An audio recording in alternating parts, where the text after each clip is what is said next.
সাত সকালে কৈলাসহর শহরের বুক থেকে একটি মৃতদেহ উদ্ধারকে ঘিরে তীব্র চাঞ্চল্য দেখা দিয়েছে শহর এলাকায়। এটা আত্মহত্যা নাকি পরিকল্পিত খুন, ধোঁয়াশায় অনেকেই বিভিন্ন সমালোচনা চলছে। তবে পুলিশি তদন্তে মূল ঘটনার রহস্য বেরিয়ে আসবে বলে আশাবাদী অনেকেই। ঘটনার বিবরণে জানা যায় যে কৈলাসহর পার্ক সংলগ্ন পুরাতন টাউন হলের বারান্দার মধ্যেই এক ব্যক্তির ঝুলন্ত মৃতদেহ উদ্ধার হয়।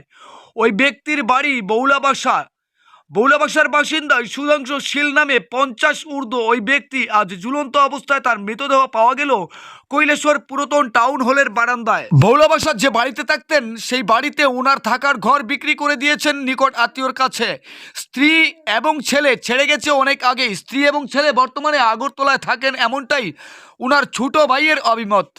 সুধাংশু শীলের ভাই এছাড়াও জানান যে সে বাড়িতেও যায় না, এদিক ওদিক থাকে। ঐশ্বর্য লজে শেষ ঠিকানা বর্তমানে, এমনটাই দাবি করেছেন সুধাংশু শীলের ভাই। গোটা বক্তব্য সুধাংশু শীলের ভাইয়ের আমরা জনসম্মুখে তুলে ধরলাম। এছাড়াও স্থানীয় একজন প্রত্যক্ষদর্শী ঘটনার বিবরণ কিছুটা তুলে ধরার চেষ্টা করেছেন। তবে পুলিশি তদন্তে মূল ঘটনার রহস্য বেরিয়ে আসবে। এটা খুন নাকি আত্মহত্যা, আমরাও চাইব সুস্থ তদন্ত সাপেক্ষে তার সমাধান সূত্র বের হোক। ব্যুরো রিপোর্ট, লাল শক্তি নিউজ। সুধাংশু শীল আমার বড় ভাই, বৌলা বাসা। আমি কিটা জানি, আমরা তো বাসার লোকে যোগাযোগ নাই। ওটা তোটা যায় আইও এবার বাসা থাকি বাইরে বাইরেই থাকে। বাড়ি ঘর আসলো বেচাইছে, বেচাতে চাইছে। ওইটা 50-50 হইব। হ্যাঁ, বিয়ার সাথে করছে। বউ তো মানে 10-15 বছর আগে তার মানে ফ্যামিলির সমস্যা লাগিয়া বউও বাইরে গেছে কি, ছেলেও বাইরে গেছে বাড়ি থেকে। হেও শুধু রইছিল, হে যা আগরতলা গেছিল জানি না আমরা, ঠিক আমরা লোকের যোগাযোগ নেই। আমরা জানি হ্যাঁ আইসলো যেন আমরা জানি।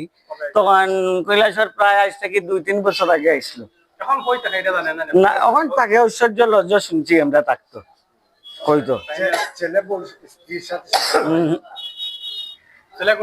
ছেলে আগরতলা আইতাছে, ছেলে আইতাছে। ফাঁসি দিয়ে আত্মহত্যা করছে। এরপরে আমি ঘটনাস্থলে আসি এবং বিষয়টি আমি প্রত্যক্ষ করি এবং দেখিতে পাই যে একটা লোক এখানে ফাঁসি দিয়ে আত্মহত্যা করেছে। লোকটি এই বৌলাবাসা এলাকায় বসবাসকারী, তার নাম সুধাংশু শীল, এই নামে পরিচিত। অনুমান 50 বছর হইব। হ্যাঁ, এরপরে আমি পিএসএ ফোন করেছি, থানার দারোগা বাবু এসেছে, এসে এখানে আইনগত